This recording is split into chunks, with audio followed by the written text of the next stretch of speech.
problématique ou en ne combattant pas l'islamisme lorsqu'ils le peuvent. Alors non, en mars prochain, nous ne voulons plus non plus de maires LR dans nos villes.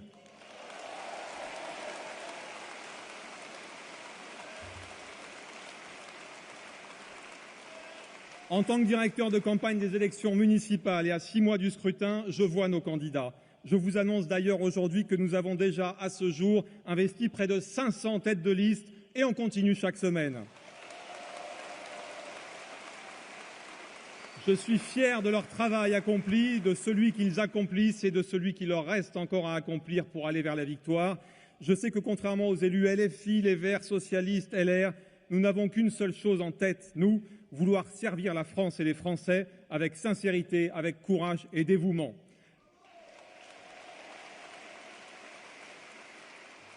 Alors, si vous aimez votre ville, vous aussi, bougez-vous, engagez-vous sur nos listes pour montrer à nos concitoyens qu'il existe des élus qui tiennent leurs engagements et qui pensent à eux toute l'année, 7 jours sur 7, 24 heures sur 24, et pas seulement pendant les élections. N'attendez pas que votre ville soit ruinée par des incompétents, des extrémistes ou des irresponsables pour vous engager en politique et vous battre pour votre peuple. Soyons sur le terrain, rencontrons nos concitoyens, convainquons-les pour que vive la France et que par nos villes revienne la sécurité, nos traditions et que renaisse aussi l'espoir. Alors les 15 et 22 mars 2026, avant de relever notre pays avec Marine Le Pen, avec Jordan Bardella, relevons nos villes en élisant des maires du Rassemblement national et réconcilions enfin les Français avec la politique.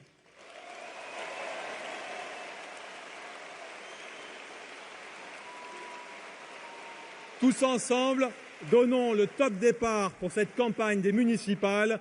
Engageons-nous tous dans ce scrutin et ne soyons pas spectateurs, mais soyons acteurs. C'est tous ensemble que nous y arriverons. Je sais pouvoir compter sur vous. Vive le Rassemblement national et vive la France!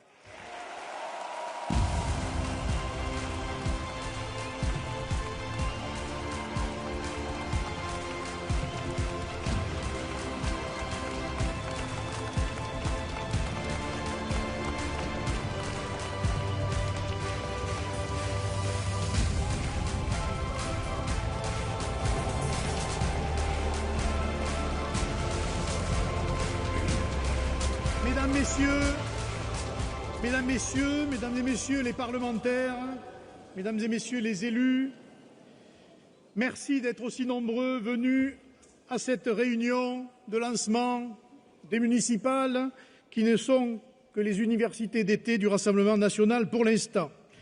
Notre époque est marquée par de vives tensions politiques et sociales. Les divisions sont telles que des lignes rouges sont désormais franchies. Celle de la violence, de l'intimidation, des sabotages. Ces derniers mois encore, nous avons vu des groupes d'extrême gauche tenter d'imposer par la force ce qui devrait relever du débat. Nous devons regarder ce phénomène en face avec lucidité, mais aussi avec gravité. Et je veux insister sur une idée fondamentale. La démocratie n'est pas un régime qui étouffe ou qui écrase. Elle est au contraire un système tolérant, capable d'accueillir les divergences, même les plus radicales, tant qu'elles s'expriment dans le cadre de la loi et du dialogue. La démocratie repose sur un socle fragile mais précieux, la coexistence pacifique d'opinions opposées. Or, quand nos adversaires choisissent la violence, ils menacent directement ce pluralisme. Ils ne contestent pas seulement une idée ou un adversaire, ils contestent le droit même de l'autre à exister politiquement, et on peut voir jusqu'où ces dégâts peuvent aller, comme ce pauvre influenceur américain conservateur, Charlie Kirk, dont je salue la mémoire aujourd'hui,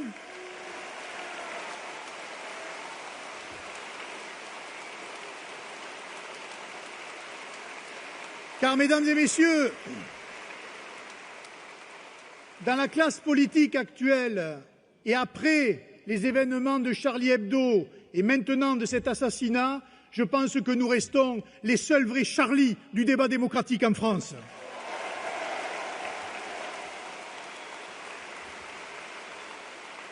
Empêcher une réunion publique, saboter une permanence, intimider des militants, ce n'est pas du militantisme, c'est une négation du débat démocratique. Il faut sanctionner fermement ces violences, car l'État de droit ne peut tolérer l'intimidation physique ou la destruction.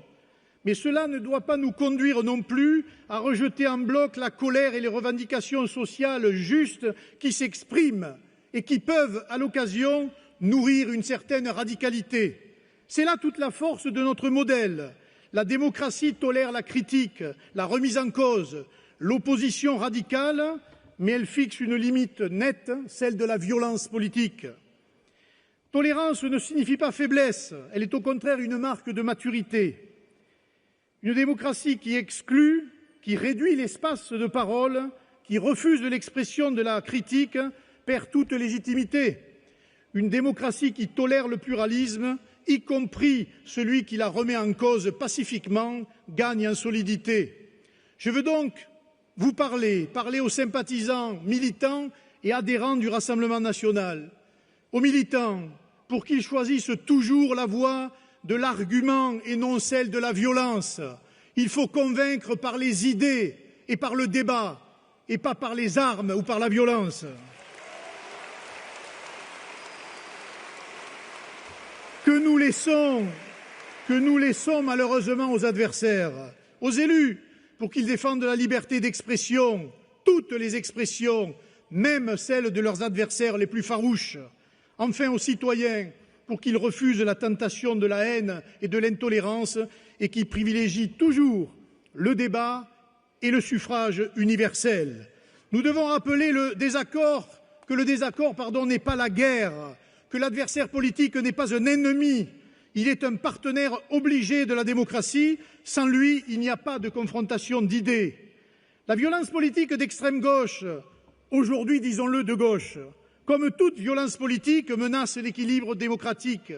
Mais la réponse ne peut être ni l'aveuglement, ni la répression sans discernement. La vraie réponse, c'est la fermeté dans le respect de la loi, de la tolérance dans le champ des idées.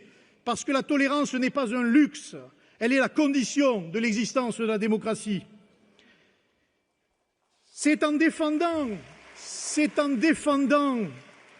cette démocratie, en l'incarnant, que nous préserverons les valeurs qui fondent notre pacte politique et social. Je veux aujourd'hui rappeler que notre démocratie repose sur un principe fondateur, gouvernement du peuple, par le peuple, pour le peuple. Elle garantit à chacun le droit de s'exprimer, même avec des idées radicales. Or, aujourd'hui, nous assistons à quoi? À une montée des manipulations, des interdits et des intimidations, toujours du même côté de l'échiquier politique. Cet extrémisme repose sur une ossature, mesdames et messieurs, idéologique qui vient de loin, criminellement, qui a sévi au cours de l'histoire contemporaine. Et je vais vous citer quelques citations à remettre en perspective avec ce que nous pouvons vivre, que ce soit dans le débat médiatique ou dans le débat politique ou social. D'abord, Lénine. La liberté d'organisation et de la presse ne doit pas être donnée à nos ennemis de classe. Staline. La dictature du prolétariat ne peut tolérer la liberté pour ses ennemis. Enfin, Mao. La littérature et l'art doivent être des armes au service du peuple et non des outils de liberté individuelle. Et Trotsky rajoutait « Il ne peut être question de liberté pour les ennemis du socialisme ». Eh bien, politique, culture, médias, c'est en réalité la matrice qu'on nous oppose aujourd'hui et c'est par cette matrice-là que l'on tente peu à peu à nous interdire de parler, de nous réunir ou même de débattre. Ce choix...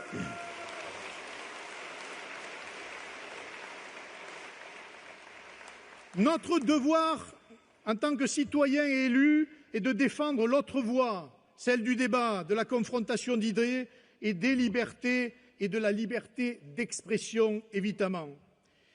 En faisant de cette exigence notre boussole pour que notre République demeure envers et contre tout, une démocratie de tolérance, de pluralisme et de débat, avec Marine et Jordan, avec l'ensemble des élus aujourd'hui qui se battent dans les assemblées au Parlement, gagnons cette bataille. Merci.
Messieurs, chers amis, un Premier ministre vient d'être nommé sans majorité, sans projet que celui de maintenir au pouvoir les quelques amis qui restent à Emmanuel Macron. Que Jupiter veuille l'admettre ou non, le peuple n'a pas voulu, pour son second mandat, lui donner tous les pouvoirs. Le premier avait suffi. On a payé pour voir. Plus de 1 000 milliards de dettes, l'effondrement du pouvoir d'achat, l'explosion migratoire et sécuritaire, bref, le déclassement de la France et un déclassement pas seulement pour les agences de notation. On se demande même comment Emmanuel Macron peut-il conserver le moindre crédit auprès de quiconque avec des résultats aussi catastrophiques. Alors, il s'obstine à ne pas le voir, mais les faits sont têtus et les chiffres le sont davantage encore. Il n'est pas majoritaire, ni à l'Assemblée et encore moins dans l'opinion. En 2017, souvenez-vous, il disposait d'une confortable majorité. En 2022, déjà, Emmanuel Macron ne disposait plus que d'une majorité relative. En 2024, sa situation parlementaire s'est aggravée. Non seulement il n'a plus de majorité, mais sa coalition qui s'effiloche de mois en mois est largement devancée à l'Assemblée nationale. En 2024, déjà, il y avait eu, rappelez-vous, la sanction électorale des européennes, où la liste du Rassemblement national conduite par Jordan Bardella réalisa un score double de celui de la Macronie.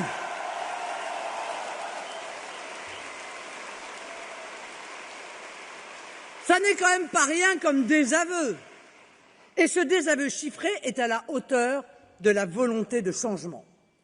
Car si les Français ne cessent ainsi de restreindre progressivement les capacités d'action institutionnelle d'Emmanuel Macron par un soutien parlementaire de plus en plus mince, c'est parce qu'après 8 ans, ils aspirent à une autre politique.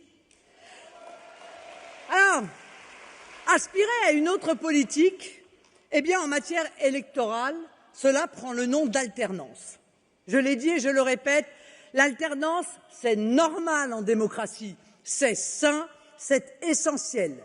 L'idée qu'il n'y a pas d'autre solution que le pouvoir en place est absurde en démocratie. Elle est une sorte d'intimidation intellectuelle vaine de ceux qui n'ont plus rien à avancer. C'est justement cette aspiration au changement, fortement exprimée, que Emmanuel Macron est incapable de voir ou d'admettre. Et sa seule réponse est de la contrarier par des artifices, des enfumages, des moulinets dans le vide. L'alternance nationale viendra. Si ce n'est pas aujourd'hui, ce sera demain.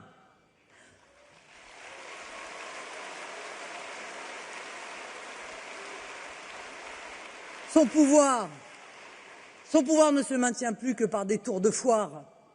Il est usé jusqu'à la corde. C'est un pouvoir sans souffle, sans vision.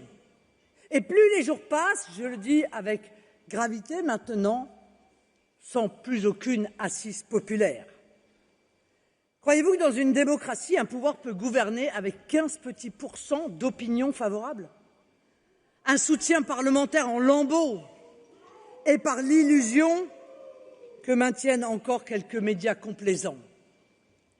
Il n'est pas excessif de dire que le numéro d'équilibrisme présidentiel réalisé avec trucage risque de mal se terminer pour les Français.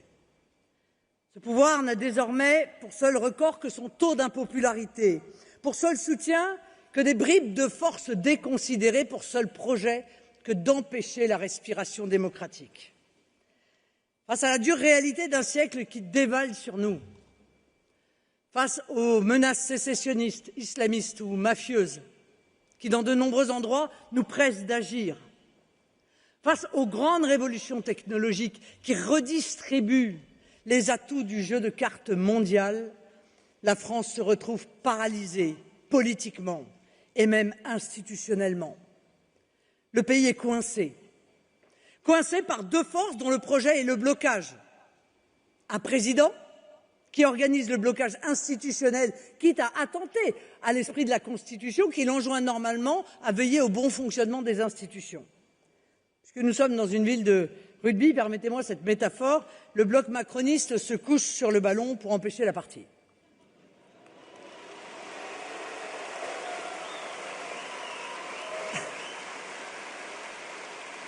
D'un autre côté, les LFI. Ces tchéguévaristes de carnaval qui cherchent à bloquer le pays en faisant brûler des poubelles par des petits bourgeois encagoulés.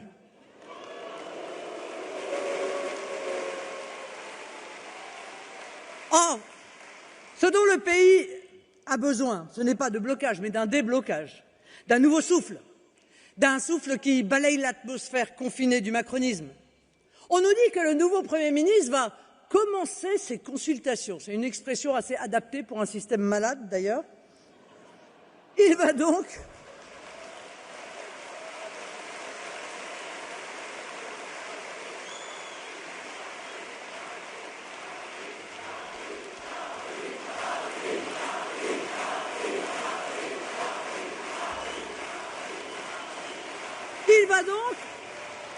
il va prendre son bâton de pèlerin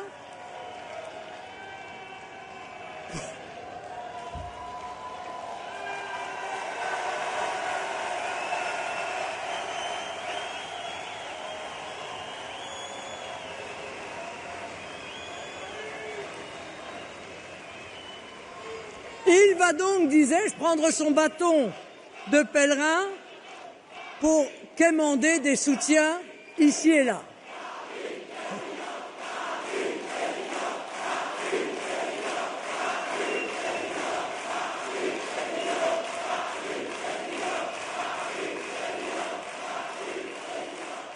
Merci. Il va aller, Monsieur Lecornu, un coup chez les socialistes ou les écologistes, une autre fois chez LR, en comptant sur sa bonhomie pour séduire, sur sa courtoisie pour fédérer et sur son parcours politique sinueux pour faire jouer d'anciennes amitiés et réunir ainsi ceux qui sont prêts à tout pour être ministre de quelque chose. La politique, ce n'est pas un abonnement à mythique. Et un gouvernement n'est pas un club de rencontres entre amis. Un gouvernement, c'est d'abord une équipe qui porte un projet cohérent et sérieux pour le pays.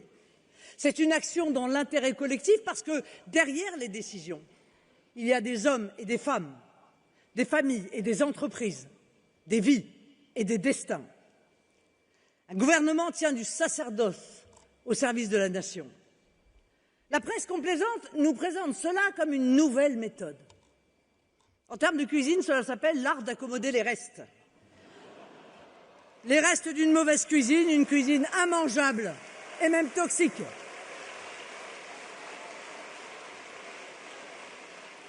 Qui peut sérieusement penser que le salut du pays viendra de ces petits calculs, de ces marchandages d'arrière-boutique politique, de ces misérables combinaisons de couloirs? Qui peut croire qu'un grand projet bienfaisant et fédérateur puisse naître de ces bricolages politiciens? Où croyez-vous que cet attelage sans chevaux, cette carriole sans roues et cette conduite sans cocher pourra nous amener?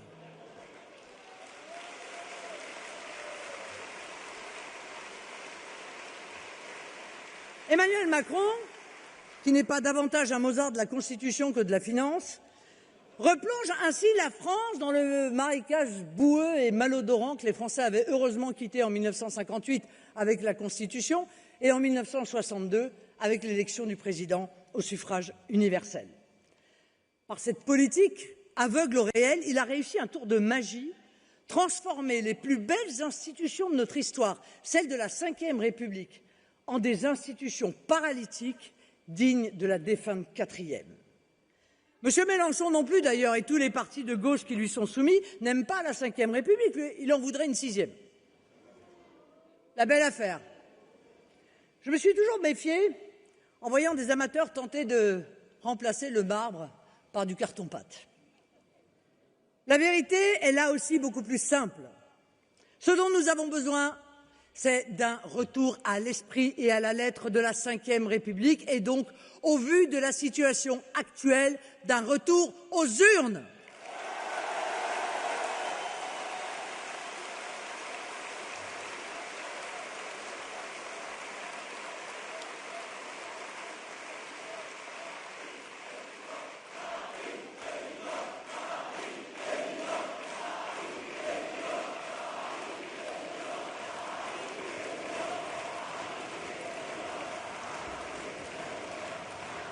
Je vous sens impatient.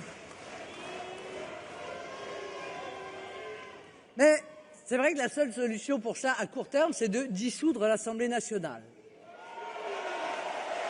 Cette décision, elle appartient au président de la République. C'est cela qui rendra à la France une majorité claire et un gouvernement enfin aligné sur les demandes du peuple, enfin aux exigences des Français.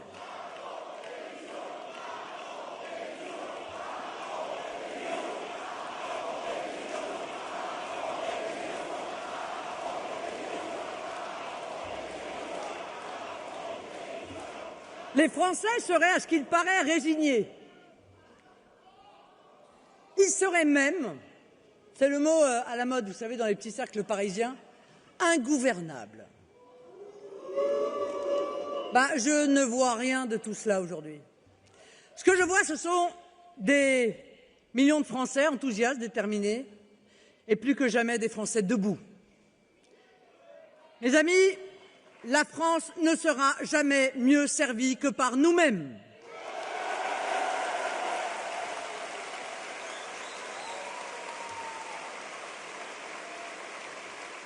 Cela dit, je sais aussi que malgré votre force et votre enthousiasme, vous ressentez sans doute aussi une forme d'exaspération devant l'état de la France.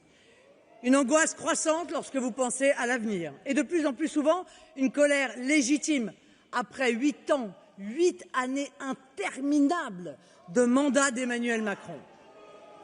Depuis 2017, toutes les actions conduites par le président de la République ont été autant de pierres ajoutées au fardeau des Français.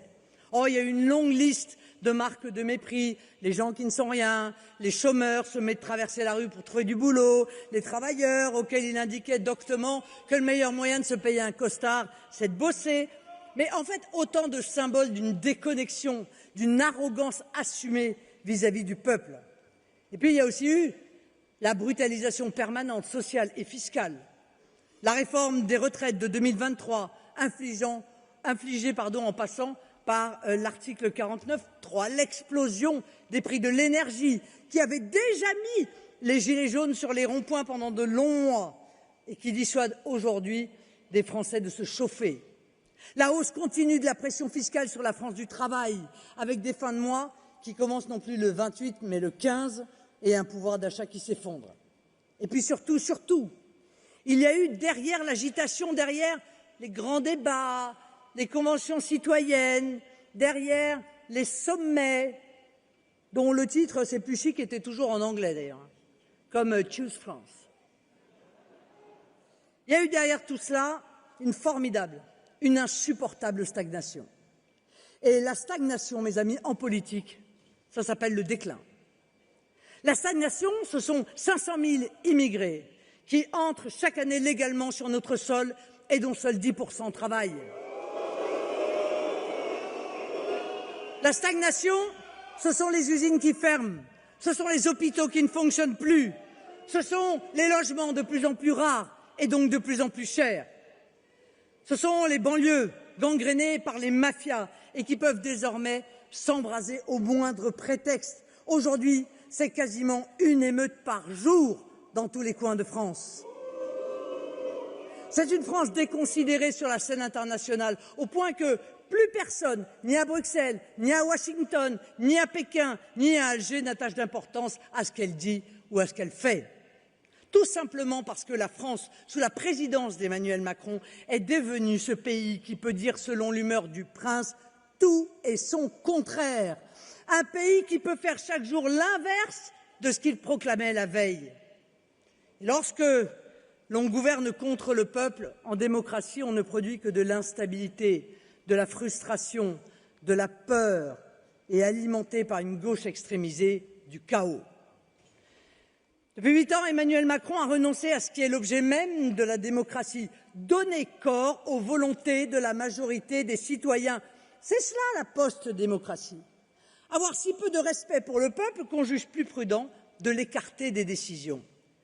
Cela se traduit depuis 8 ans par une infinité d'exemples. Lorsque la France accepte contre ses agriculteurs le traité de libre-échange avec le Mercosur, lorsque la France accepte contre ses citoyens et leur sécurité le pacte européen pour l'immigration et l'asile qui organise une immigration massive et incontrôlée et qui prévoit des amendes imposées par Bruxelles en cas de refus d'immigrants disséminés dans les campagnes. Lorsque la France accepte contre ses chefs d'entreprise un accord commercial honteux conclu par la Commission européenne signé par Mme von der Leyen avec les États-Unis. Lorsque la France accepte contre l'intérêt de ses familles et de ses industries les règles du marché européen de l'électricité qui font flamber les factures. Lorsque la France accepte contre la volonté des Mahorais de laisser arriver chaque année sur son sol des dizaines de milliers de clandestins comme en rien. Lorsque la France accepte contre l'honneur de tout son peuple de courber l'échine devant le régime oppresseur algérien qui le dénigre et l'insulte quotidiennement. Permettez-moi d'ailleurs, mes chers amis, d'adresser un fraternel message de soutien à notre compatriote, l'écrivain Boualem Sansal, emprisonné à l'heure où je vous parle dans les geôles d'Alger.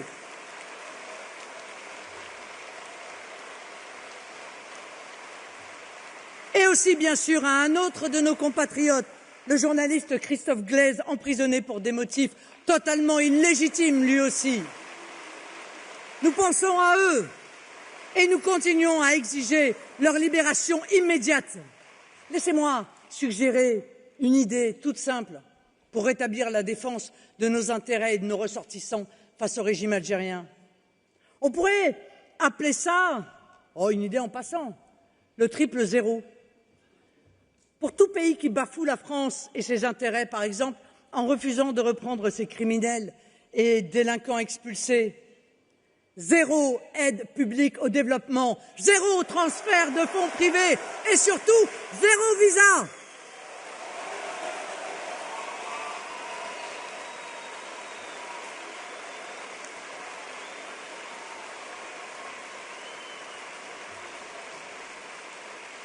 Mes amis, s'il faut résumer la situation de la France, je le ferai de la manière suivante: des problèmes d'une incontestable gravité, mais des solutions d'une aveuglante clarté.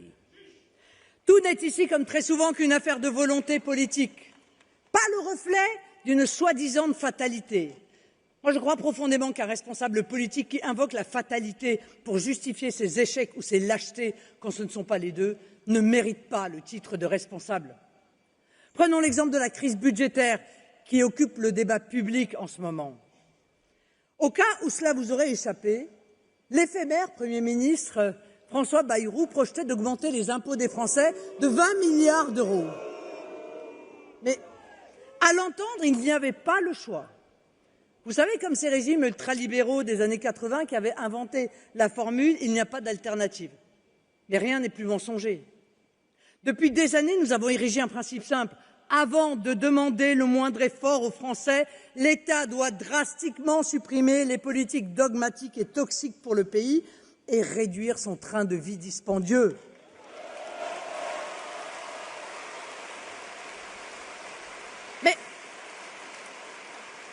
Mais à chaque effort sur la dépense que nous avons chiffré, à chaque effort que nous avons proposé aux différents gouvernements depuis tant d'années, on nous a répondu la même chose: c'est pas possible.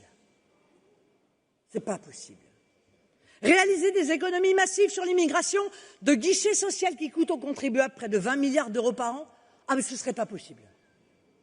Protéger la propriété privée en rendant le squat impossible, ce qui inciterait des milliers de propriétaires à remettre des biens en location et contribuer à enrayer la pénurie de logements, ce ne serait pas possible.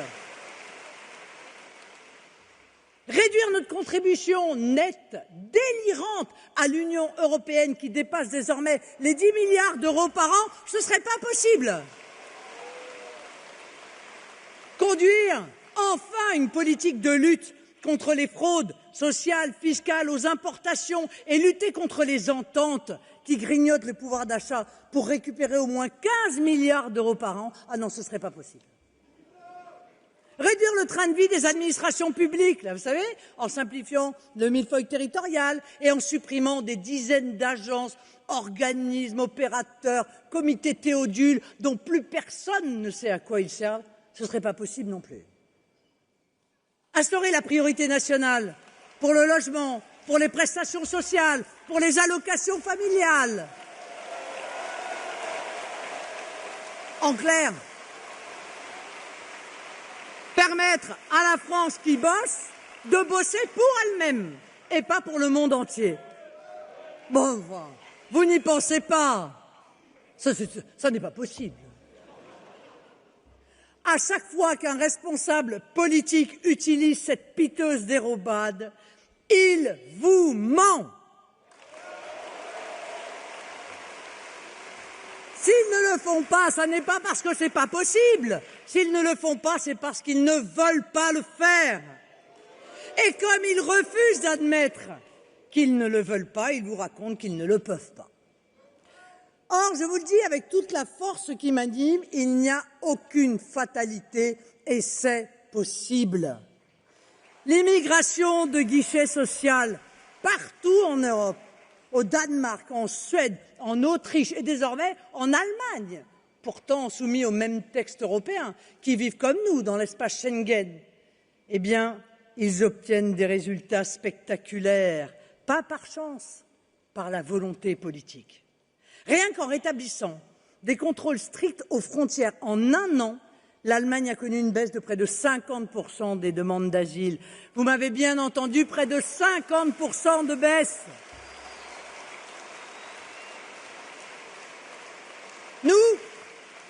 Nous croyons à la volonté politique. Nous croyons, comme l'a rappelé Louis, au gouvernement du peuple, par le peuple et pour le peuple.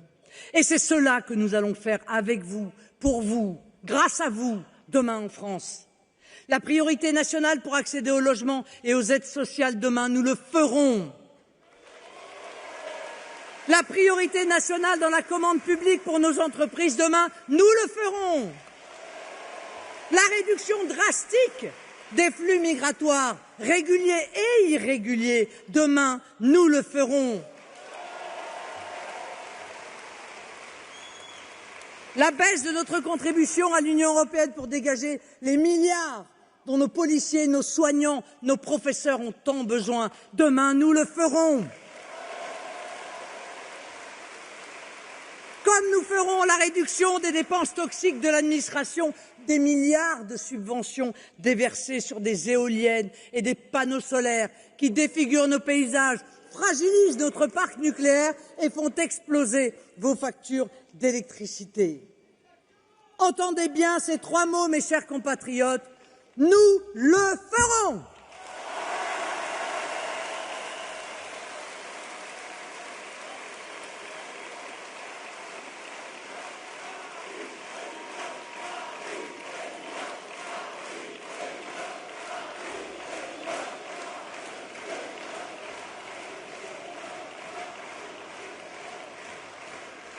Gardez ces trois mots en permanence à l'esprit et surtout dites-les. À chaque fois qu'on vous répondra « ce n'est pas possible », répétez-les, car je ne supporte pas l'idée même que le peuple français puisse se résigner. Car nous sommes un peuple fier, un peuple volontaire, un peuple debout. Alors ne vous méprenez pas sur mes intentions en vous disant tout cela, chers amis. Vous connaissez mon tempérament, on ne se refait pas. Je suis une femme déterminée, optimiste, combative, et je ne vais pas m'en excuser.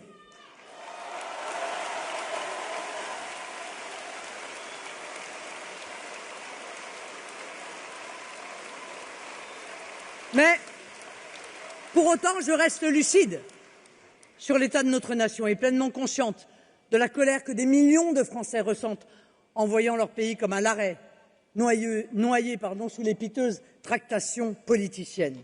Je vous ai dit tout à l'heure 3 mots, nous le ferons. Je voudrais vous en dire 3 autres, nous sommes prêts. Ne regardez pas le blocage d'aujourd'hui, voyez plutôt l'alternance politique qui déjà se dessine. Cette alternance, elle porte un nom. Vous voyez peut-être de qui je veux parler.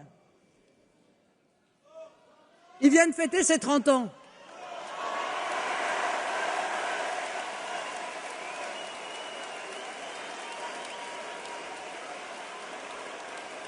Permettez-moi d'ailleurs à nouveau de lui souhaiter en votre nom un joyeux anniversaire.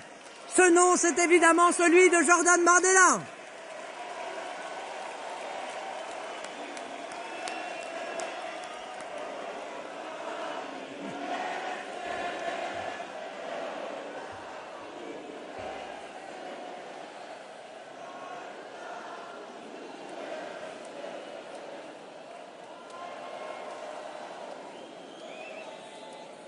Lorsque ce gouvernement déjà oublié sera censuré, probablement dans quelques semaines ou dans quelques mois, eh bien vous serez à nouveau appelés aux urnes.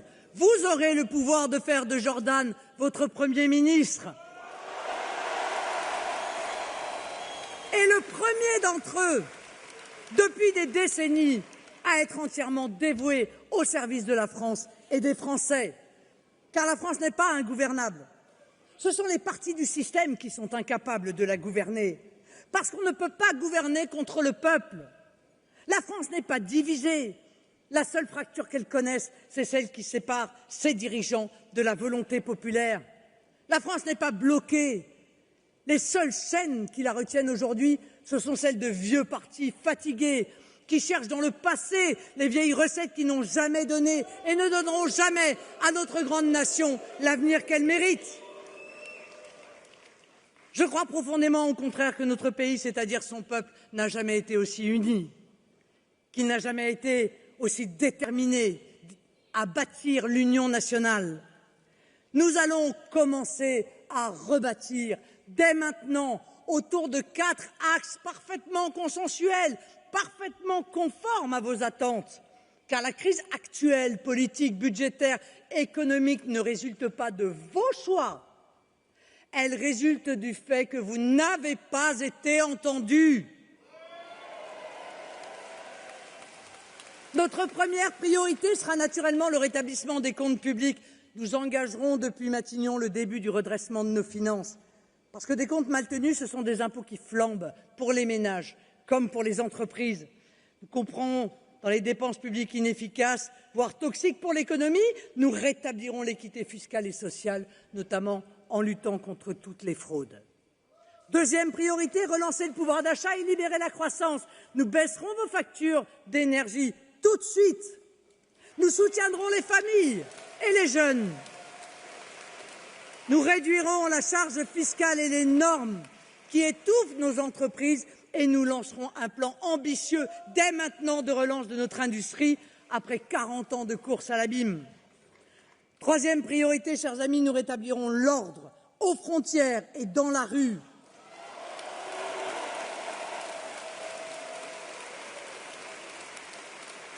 Nous réduirons drastiquement les flux migratoires entrants.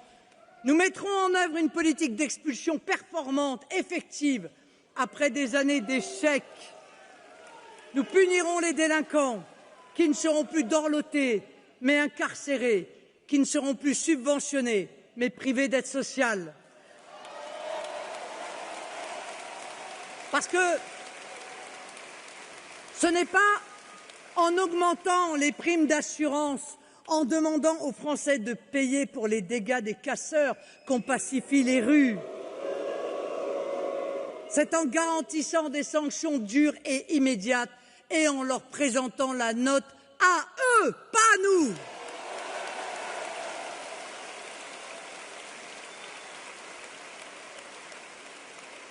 Voilà pourquoi nous mettrons fin aussi au laxisme judiciaire et nous protégerons nos forces de l'ordre, dont l'un des membres a encore été jeudi dernier lynché à Tourcoing par une bande de racailles. Permettez-moi ici de rendre un hommage particulier à nos forces de l'ordre et de souhaiter à cet agent un rapide rétablissement.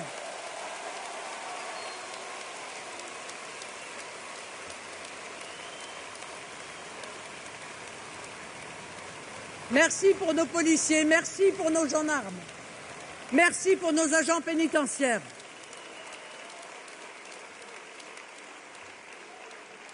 Quatrième et dernière priorité, mes chers compatriotes, remettre l'État au service des Français.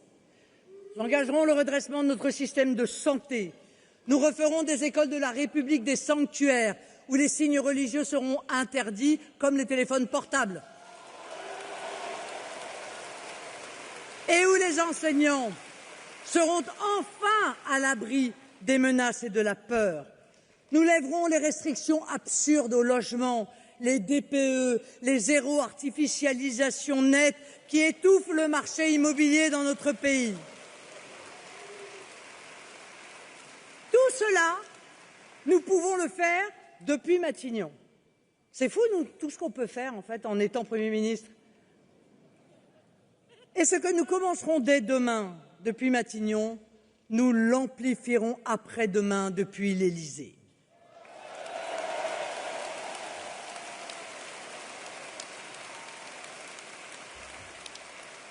Mes chers compatriotes, je veux que vous ressortiez de notre rendez-vous de ce jour le cœur gonflé de fierté et l'esprit empli d'optimisme. Vous avez rendez-vous avec la France. Dans quelques semaines, vous aurez à travers nous le pouvoir d'engager le grand redressement tant attendu par le peuple français depuis des décennies. Nous serons à ce rendez-vous, nous lui ferons honneur. Cette alternance qui se dessine, vous l'avez tant attendue, elle n'en sera que plus belle, elle n'en sera que plus grande.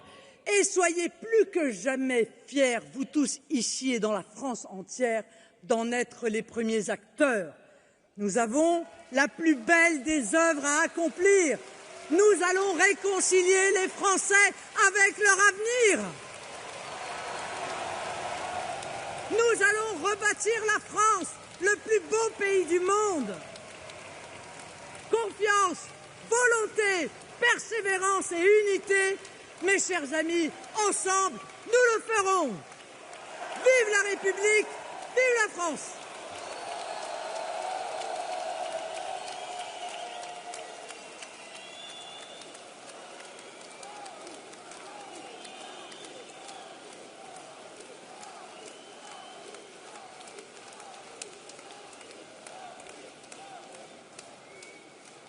Je sais, mes chers compatriotes, que la situation actuelle vous fait mal et qu'il est impossible, lorsque l'on aime sincèrement notre pays, de ne rien ressentir en le voyant s'affaiblir chaque jour. La France peut se relever. La France peut redevenir ce qu'elle fut, une grande et belle nation. Et nous voulons vous dire que rien n'est irréversible. Le patriotisme et l'amour pour la France ne sont pas des combats du passé. Ils sont la cause vivante du présent et la grande espérance de l'avenir. Nous voulons gouverner la France.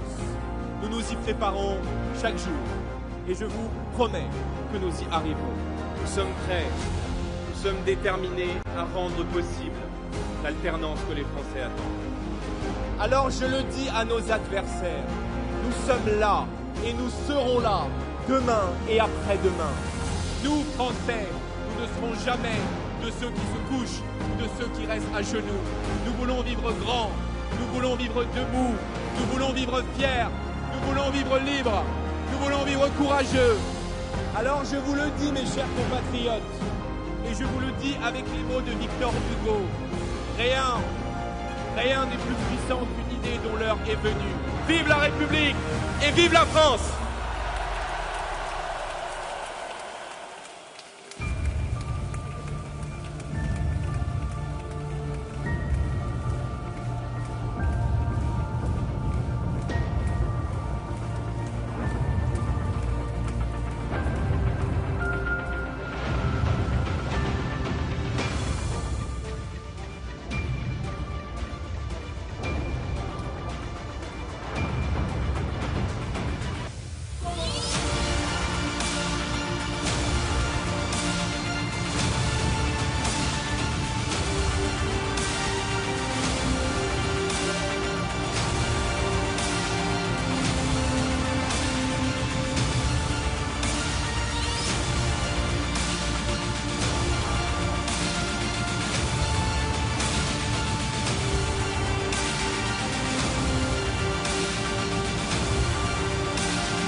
Mes chers compatriotes,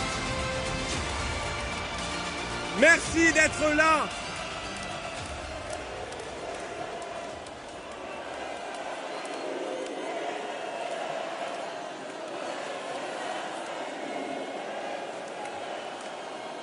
Merci.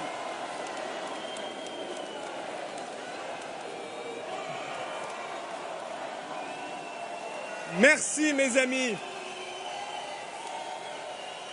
Merci d'être venus ici, à Bordeaux, par milliers pour parler de la France.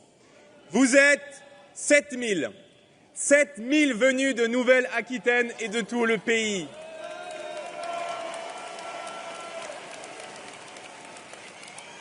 Vous êtes des milliers à nous suivre à la télévision et sur les réseaux sociaux. Des milliers de Français inquiets du temps présent, mais plus que jamais debout pour l'avenir.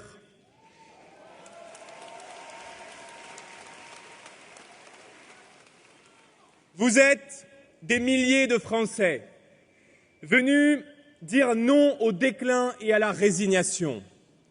Aujourd'hui, à Bordeaux, mes chers compatriotes, ce n'est pas seulement une salle qui s'est remplie, c'est la France qui s'est levée.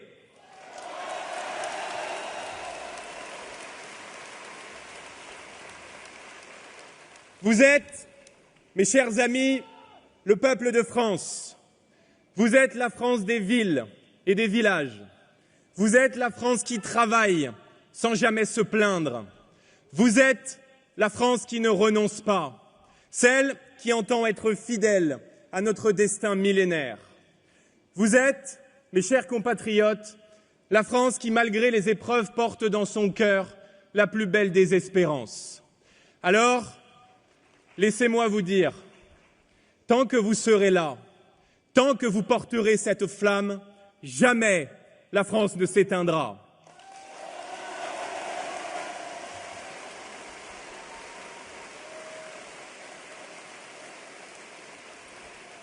Merci. Merci pour votre fidélité. Merci pour votre courage. Merci d'être toujours au rendez-vous que l'histoire nous donne.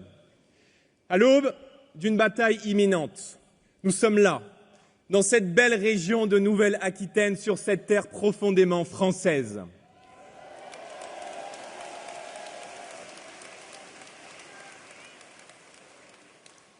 Ici, autour de nous, les vignes du Bordelais font rayonner la France sur toutes les tables du monde. Ici, nos paysans façonnent un terroir et une gastronomie que l'on nous envie de Pékin jusqu'à New York. Ici même, les pierres blondes des villages et des cathédrales rappellent nos racines chrétiennes et nos entreprises audacieuses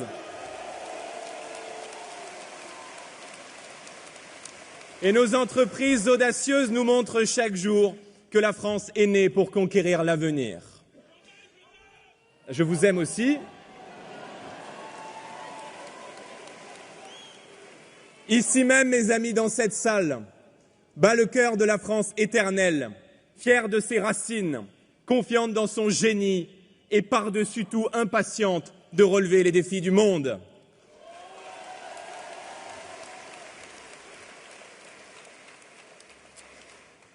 Puisque nous sommes ici en Nouvelle-Aquitaine, je veux adresser un salut amical et fraternel à nos élus, à nos députés, à nos cadres, à nos militants qui accomplissent chaque jour un travail remarquable, élection après élection, et je crois qu'ils méritent que vous les applaudissiez.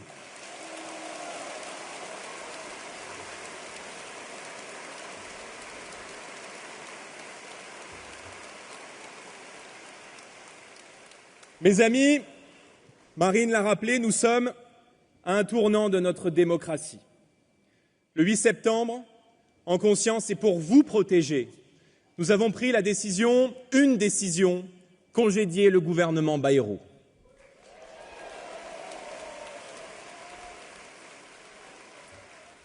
Comment aurions-nous pu accorder notre confiance à un gouvernement qui a tant abîmé la France ? Comment aurions-nous pu accorder notre confiance à un gouvernement qui, des socialistes jusqu'aux républicains, proposait de vous retirer 2 jours fériés, d'augmenter vos impôts et d'aggraver les déficits. Aucun marchandage, aucun calcul politicien, aucun arrangement de couloir n'aurait pu entamer l'écoute et le respect que nous vous devons. Contrairement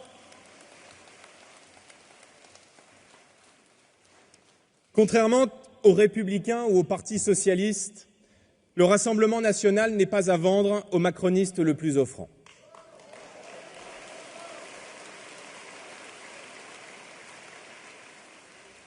Alors très simplement, à ceux qui ne l'auraient pas encore compris, j'aimerais rappeler la chose suivante. Nous ne sommes pas comme eux. Notre seule et unique boussole, c'est l'intérêt supérieur de la nation et la défense du peuple français.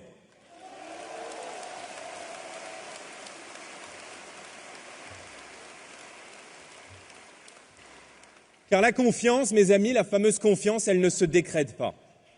Elle se mérite, elle se conquiert, elle s'entretient, elle se gagne par le respect de la parole donnée, par des résultats concrets, par une fidélité absolue à la volonté des Français telle qu'exprimée dans les urnes.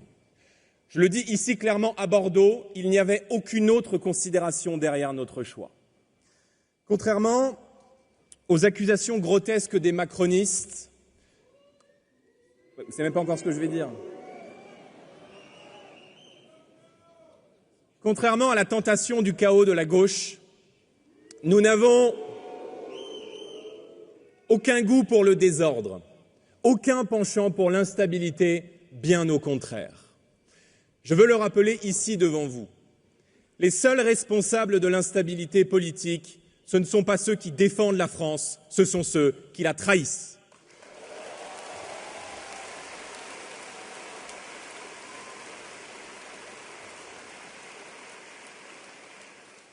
Des Républicains jusqu'à la France insoumise, ils ont passé des alliances de la honte en 2024, avec comme seul projet pour la France, sauver leur siège, tout bloquer, et cela pour empêcher notre victoire. Il y a quelques mois à peine, mes amis, nous étions en route pour l'alternance. Une majorité patriote, une majorité claire, une majorité qui aurait rendu à la France la stabilité qu'elle mérite. Mais ce projet, par magouille politicienne et mépris des Français, ils l'ont saboté et nous en subissons aujourd'hui le résultat. Alors oui, nous avons rejeté ce gouvernement. Car comme des millions de Français, nous n'avons aucune confiance dans ceux qui ont conduit le pays à la faillite. Rendez-vous compte, en 8 ans, les macronistes ont creusé autant de dettes que dans les 50 années qui ont suivi l'après-guerre.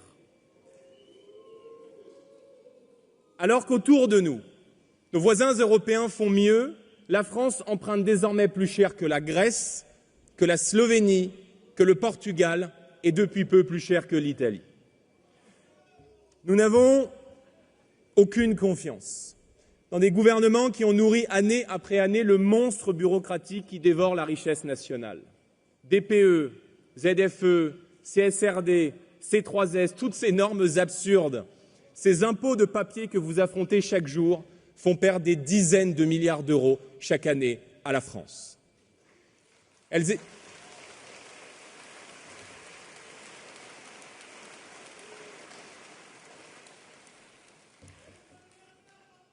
Ces normes étranglent nos entreprises, complexifient votre quotidien, transforment la France en homme malade de l'Europe. Nous n'avons, mes amis, aucune confiance dans des gouvernements qui imposent la double peine, la tyrannie des normes d'un côté, l'enfer fiscal de l'autre. Pour nos artisans, nos commerçants, nos entrepreneurs, pour tous ceux qui se lèvent tôt et pour tous ceux qui travaillent dur. Nous n'avons aucune confiance dans des gouvernements qui ont battu tous les records d'immigration et d'insécurité, au point que des villages paisibles vivent désormais sous la loi des gangs et des trafics, au point qu'il n'est plus un seul département de France où notre peuple est à l'abri de la violence. Bordeaux était l'une des villes les plus attractives de France. Elle a acquis en quelques années la réputation de véritable coupe-gorge. On ne compte plus les cambriolages.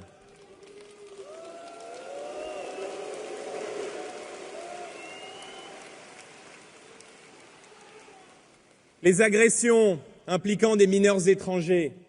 Il y a 15 jours à peine, c'est une adolescente de 16 ans qui a été violée en pleine rue dans Bordeaux par un migrant algérien.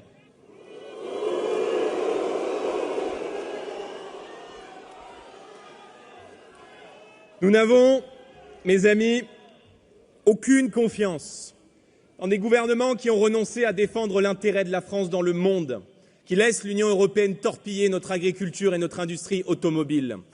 Voilà leur vrai bilan. La révolution promise par Macron, le changement vanté par Hollande, les promesses trahies de la droite avant eux, tout cela n'a mené qu'à une seule chose, les Français n'ont plus confiance dans ceux qui les ont gouvernés.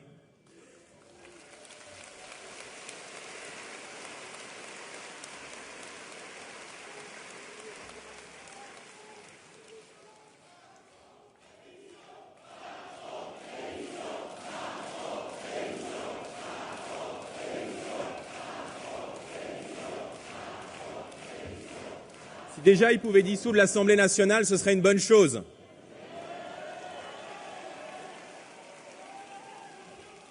Alors, au vu d'un tel désastre, mes amis, comment donner tort aujourd'hui à l'expression des Français?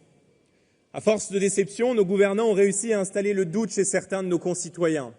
Le sentiment que rien d'autre n'est possible et que voter ne sert plus à rien, nous leur disons que tout cela est faux. Les macronistes ont rapetissé le plus grand pays du monde. Ils ont étouffé ses atouts, bâillonné ses talents, méprisé ses forces vives. Ils ont réduit au silence une France créative, travailleuse, novatrice et l'ont sommé de payer pour les autres. Nous sommes, rendez-vous compte, devenus ce pays où respecter les règles, où payer des impôts, où être honnête est moins valorisé que de profiter du système. Nous sommes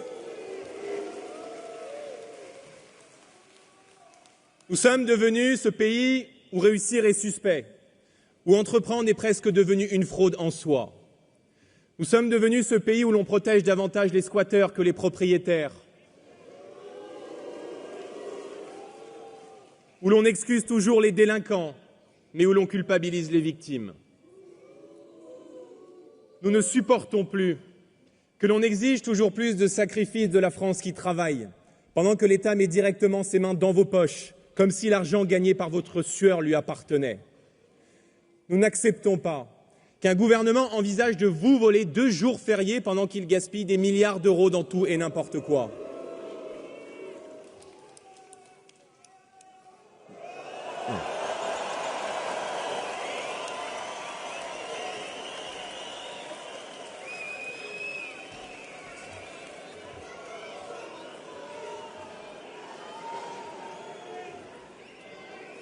Vous êtes prévisible. Mes amis, écoutez-moi bien. Vous n'êtes pas responsable de ce désastre. Vous n'êtes pas coupable de leur folie budgétaire et de leurs erreurs colossales. Si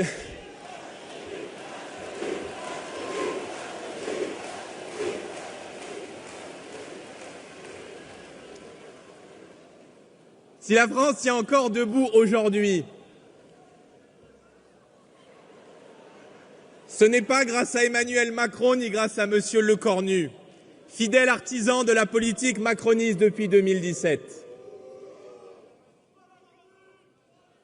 Si la France tient, mes amis, si notre pays tient encore debout, c'est grâce à vous. C'est grâce à vous, millions de travailleurs français, honnêtes, courageux.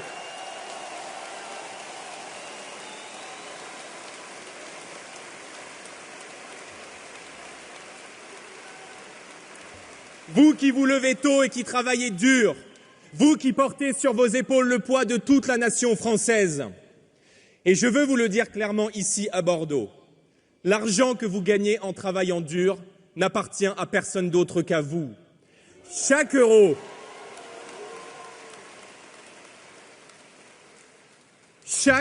euro que vous consentez à verser à la collectivité doit être sacralisé, utilisé avec une infinie précaution.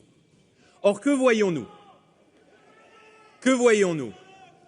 Un immense gaspillage et des éléphants dans le salon que personne ne veut voir. Des totems auxquels il ne faudrait pas toucher, par idéologie, par choix délibéré, parfois par manque de courage politique. Alors, avec Marine, nous le disons, il est temps de faire autrement. Il est temps de faire différemment. Il est temps de rendre à la France l'ordre, la justice et le respect des Français.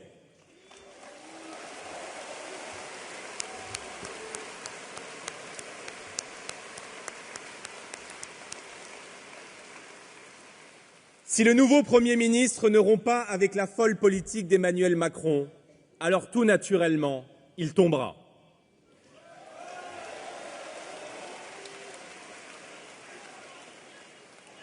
Nous aurons la force. Nous en aurons la force parce que nous n'avons aucune clientèle électorale à entretenir, parce que nous n'avons pas d'amis socialistes à recaser, pas de gages à donner à d'autres partis politiques, parce que nous ne devons rien à ce vieux système à l'agonie. Nous aurons le courage de réduire le train de vie de l'État. Nous aurons le courage de mettre un terme à la gabegie. Nous ferons le ménage partout, dans chaque ministère, dans chaque dépense inutile, pour que demain, plus aucun Français ne se demande « mais où passe notre argent ?»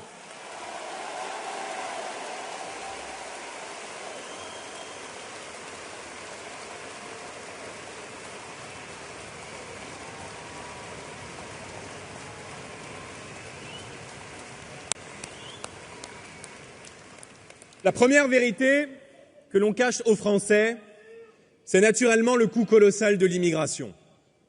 Chaque année, mes amis, 500 000 personnes entrent dans notre pays. Et sur ce demi-million,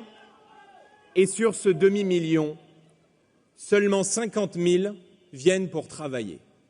Alors, la question est simple. Que font les 450 000 autres et surtout, qui paye?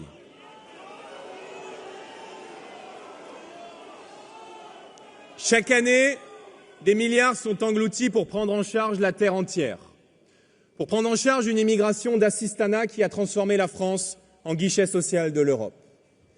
Savez-vous qu'il existe aujourd'hui près de 60 types d'aides sociales accessibles pour les étrangers qui mettent un pied sur le sol français?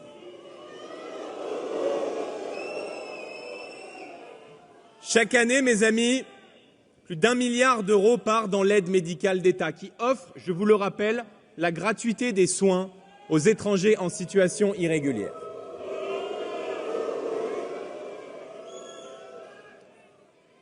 Et pendant ce temps, un retraité français sur 3 renonce à se soigner parce que le reste à charge est trop important.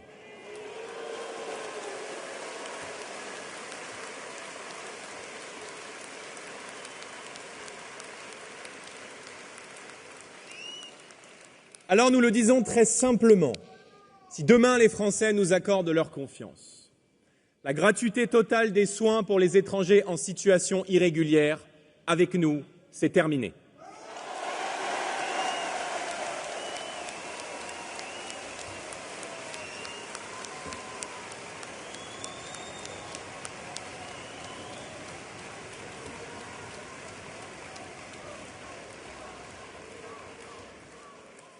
Les allocations familiales pour tout le monde, avec nous, c'est terminé.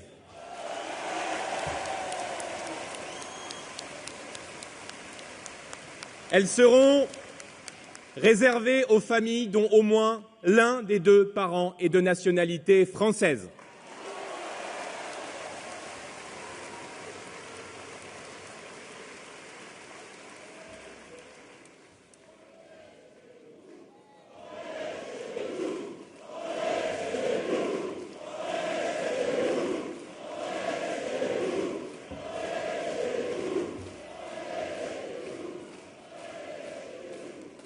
Le RSA pour tout le monde, avec nous, c'est terminé. Pour les étrangers,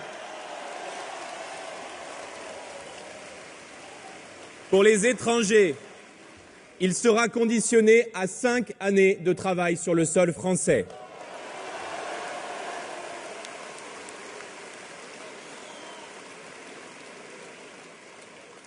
La préférence étrangère dans les HLM, avec nous, c'est terminé.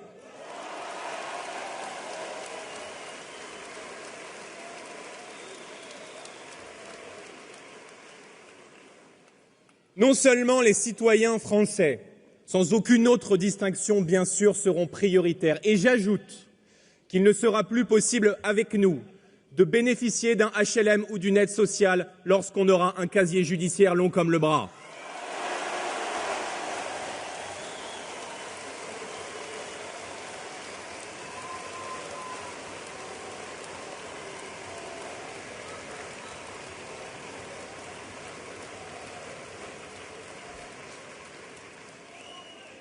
Avec nous, mes amis, il y aura une règle simple, une règle de bon sens qui existe déjà dans beaucoup de pays du monde.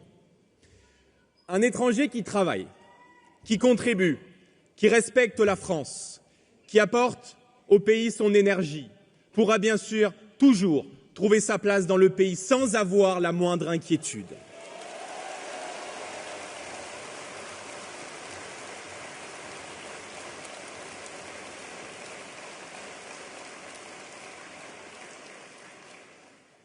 Mais avec nous, un étranger qui ne travaille pas, au bout de 6 mois, ne pourra pas renouveler son visa et devra naturellement, comme c'est le cas dans beaucoup de pays du monde, quitter le territoire français.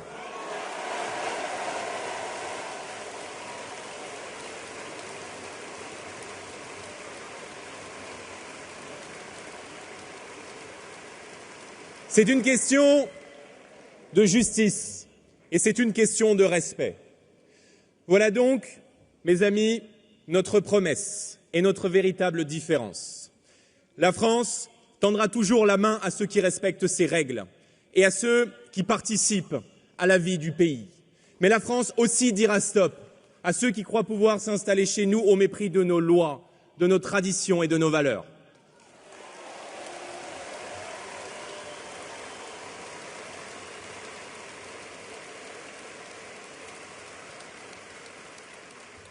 Les gaspillages, ce sont aussi ces centaines d'agences d'État dont personne ne connaît franchement le rôle, mais qui coûtent des fortunes. L'ADEME, le CESE, l'ARCOM, des sigles que les Français ignorent, mais derrière lesquels se cachent des milliards d'euros dilapidés et souvent des recasages discrets pour les copains du pouvoir. Avec nous, les agences inutiles seront supprimées, parce que chaque euro d'argent public doit retrouver du sens. Parce qu'au lieu de nourrir la bureaucratie, cet argent doit être au service exclusif des Français et de leur territoire.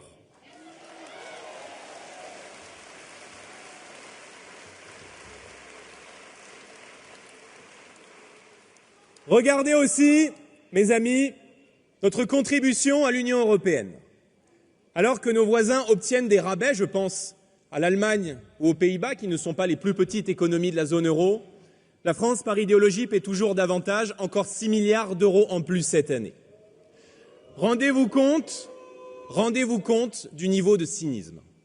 On veut vous supprimer 2 jours fériés pour vous ponctionner 4 milliards et dans le même temps, on augmente notre contribution à l'Union européenne de 6 milliards.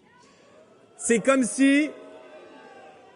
si vous travailliez 3 jours gratuitement pour Ursula von der Leyen.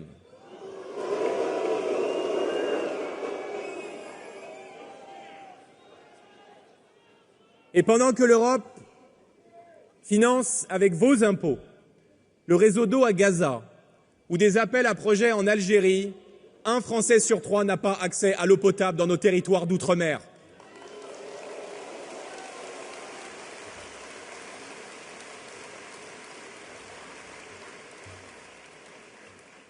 À ce titre, cette semaine, l'Union européenne a décidé d'acter la signature de l'accord de libre-échange avec le Mercosur. Une double peine pour nos agriculteurs, non seulement car Bruxelles aggrave la concurrence déloyale, mais dans le même temps, elle envisage de raboter les subventions de la politique agricole commune.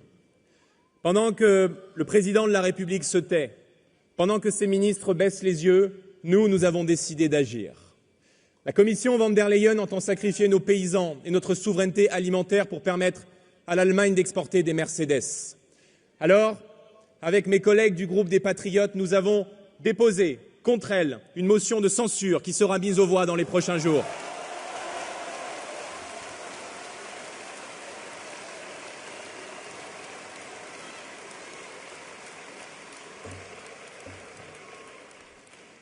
Nous l'avons dit tout au long de la campagne européenne, elle doit au contraire être le bouclier de nos intérêts. Avec nous, très simplement, la contribution française aux budgets européens sera réduite. Nous rendrons leur argent aux Français. Et croyez-moi, mes amis, nous ferons respecter la voix de la France haute et claire en Europe et dans le monde.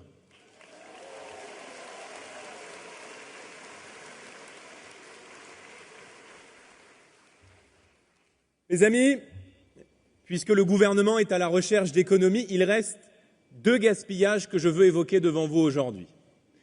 Le premier, vous le connaissez tous, c'est l'aide publique au développement, autrement dit l'argent que verse la France chaque année à des États étrangers.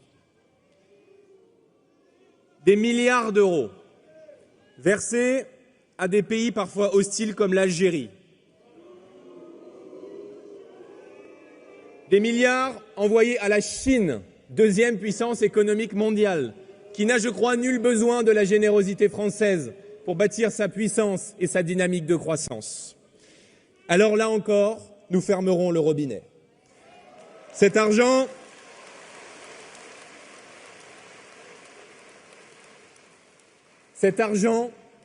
près de 12 milliards d'euros chaque année, doit revenir non pas à l'autre bout du monde, mais à nos territoires de France, à notre ruralité oubliée, à nos campagnes, dans l'accès à la santé, à l'éducation, aux services publics.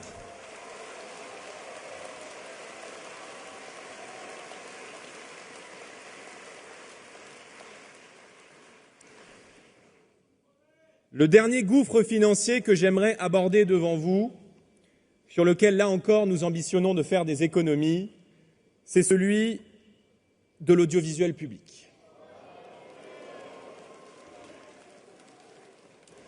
Chaque année, plus de 4 milliards d'euros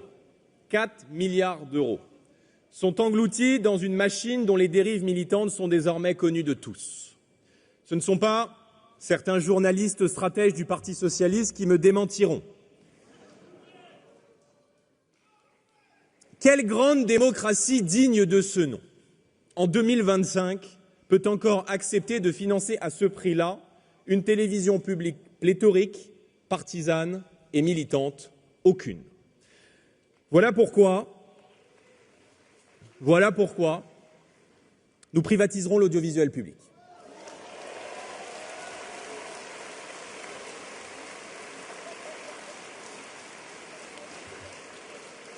C'est une question de principe, mais c'est aussi une mesure de saine gestion des deniers publics. Parce que nous sommes sérieux, parce que nous sommes responsables. Notre contre-budget permettra d'économiser des dizaines de milliards d'euros chaque année dans le budget de l'État.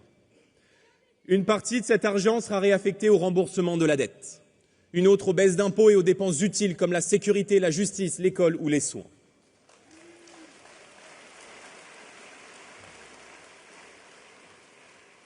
Voilà donc parmi d'autres, mes amis, une différence fondamentale entre eux et nous. Ils dépensent sans compter, nous remettrons de l'ordre.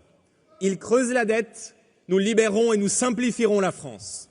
Ils affaiblissent le pays, nous mettrons tout en œuvre pour le redresser.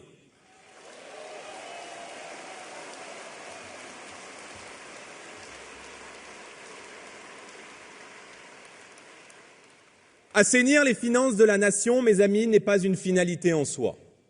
C'est bien sûr une nécessité absolue si l'on veut rebâtir la réputation de la France et construire une nouvelle ère de puissance et de prospérité. Comme toutes les familles de France, l'État doit faire des efforts et l'État ne peut plus vivre au-dessus de ses moyens.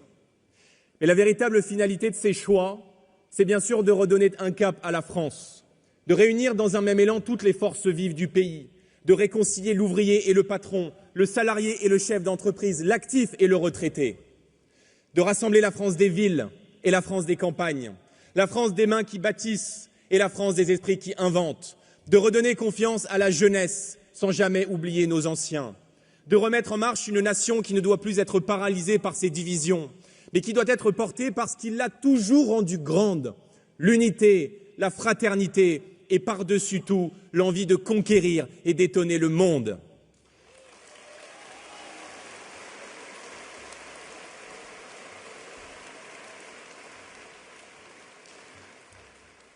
Mes amis, pour conclure, et puisque nous parlons de confiance ces derniers temps, je voudrais revenir devant vous quelques minutes sur le sens profond de ce mot pour nous, patriotes. Si nous voulons que les Français retrouvent confiance en l'avenir, alors il faut d'abord que les dirigeants politiques aient confiance en eux, peuple français. Il y a eu durant 8 ans bien trop de mensonges, de faux-semblants, de mépris, parfois de dissimulation. Comme le disait le grand historien Marc Bloch, notre peuple mérite que l'on se fie à lui et que l'on le mette dans la confidence. On ne rétablira pas la confiance si les Français n'ont pas la certitude d'avoir à la tête de l'État des dirigeants qui les aiment, qui les respectent, qui les considèrent, qui connaissent leurs préoccupations, qui connaissent leurs souffrances, qui partagent leurs espoirs et leurs ambitions. Des dirigeants qui parlent vrai, des dirigeants qui regardent les Français dans les yeux et qui tiennent leurs paroles. Des dirigeants qui ne gouvernent pas contre le peuple, mais avec le peuple et pour le peuple.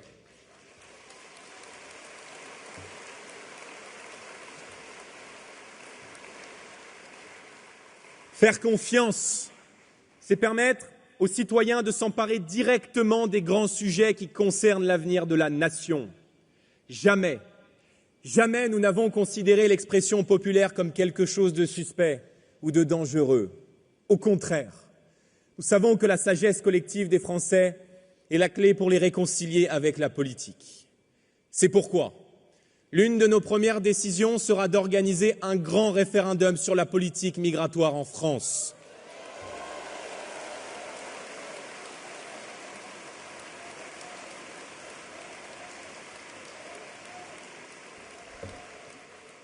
Sur ce sujet existentiel, nous l'avons dit, ce n'est ni aux juges, ni aux ONG, ni à Bruxelles de décider, c'est à vous, peuple de France, de décider quelle politique migratoire vous voulez pour le pays.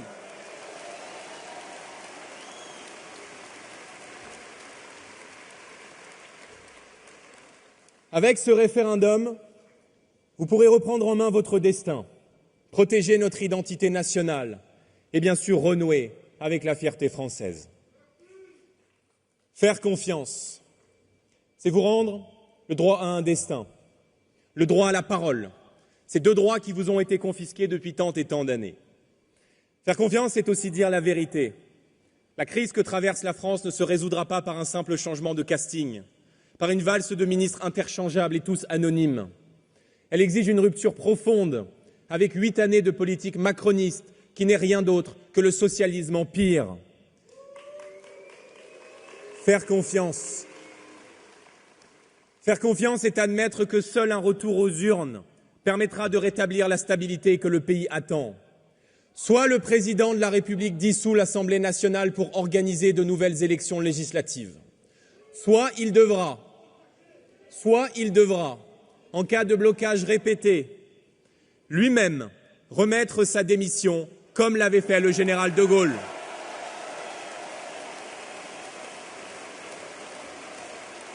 C'est de sa responsabilité.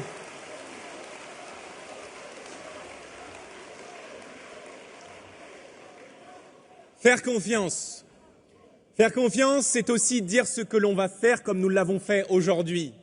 Mais ce sera surtout demain, faire ce que l'on a dit. Et notre chemin est clair. L'ordre dans les rues, le respect pour le peuple, la prospérité pour la France. Notre chemin, c'est celui de l'autorité rétablie. Qui peut croire aujourd'hui en l'avenir si sa famille n'est pas en sécurité dans la rue, dans son quartier ou dans sa propre maison? Qui peut bâtir des projets si l'insécurité mine la paix civile et menace l'activité économique? Alors, face à la barbarie quotidienne qui s'est installée dans le pays, nous rétablirons la loi de la République, toute la loi de la République, rien que la loi de la République.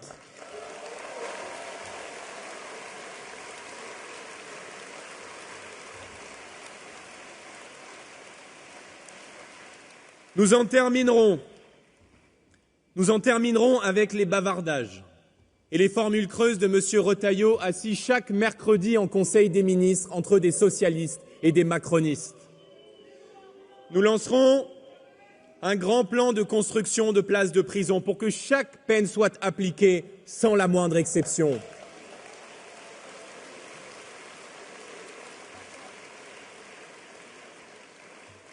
Nous instaurons la tolérance zéro dès le premier acte délictuel, dès le plus jeune âge. Nous suspendrons les allocations familiales aux parents de mineurs récidivistes.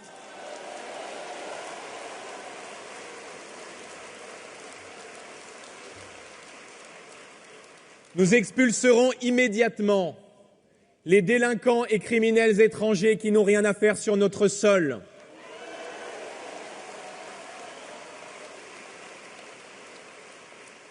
Nous soutiendrons nos policiers, nos gendarmes, nos magistrats qui luttent chaque jour contre l'impunité des bandes.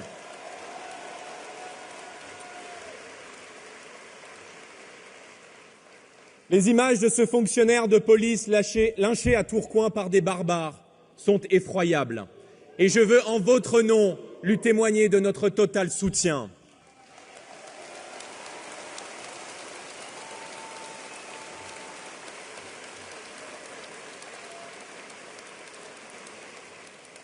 Avec nous, encore une fois, la règle est simple et elle le sera lorsque nous serons au pouvoir. Tu touches à un policier, tu dors en prison.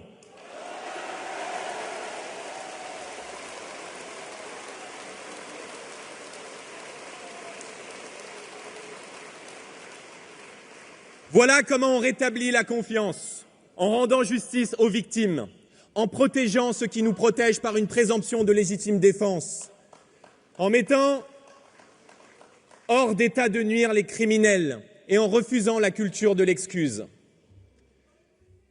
Mes amis, mon ambition, la nôtre, l'ambition de Marine n'est pas de sauver la droite ni de sauver la gauche. Notre ambition, c'est de sauver la France.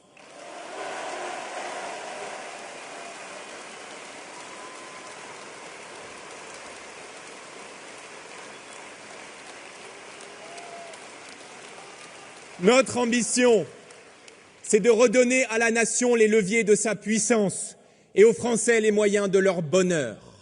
Face aux tempêtes, face aux menaces et à l'histoire, nous avons, mes amis, nous, patriotes, un devoir, nous préparer à gouverner. Et vous, grand peuple de France, vous aurez très bientôt un devoir, choisir, voter et par-dessus tout, ne rien céder.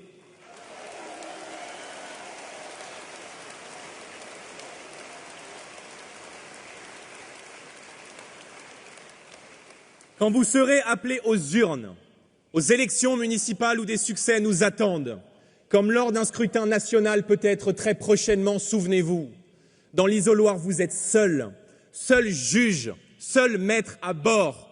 Aucun tribunal médiatique, aucune manœuvre d'appareil ne peut guider votre main. Vous serez libre, totalement libre, et votre liberté porte un nom, le bulletin de vote. Rien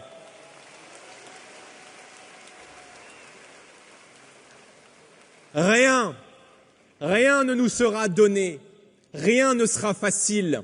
Il faudra vaincre les coalitions du pire et les alliances de la honte. Mais avec toute ma fougue de patriote, je veux réaffirmer aujourd'hui devant vous une conviction profonde. Nous allons gagner. Nous allons gagner.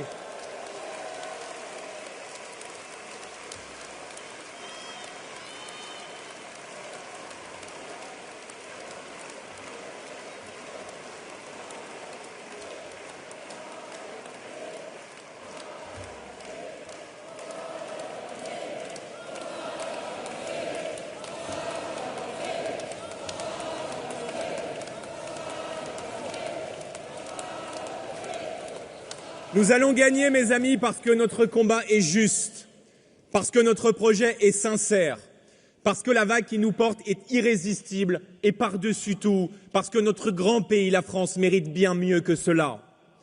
Cette victoire ne sera pas un aboutissement, elle sera le commencement d'une grande refondation nationale. Nous réunirons une France brisée par 8 années de fractures, nous respecterons un peuple méprisé par 8 années d'arrogance. Nous redresserons un pays humilié par 8 années de renoncement. Et tous ensemble, nous rendrons à notre peuple la fierté d'être français. Préparons-nous, car le changement n'attend plus. Vive la France et vive la République!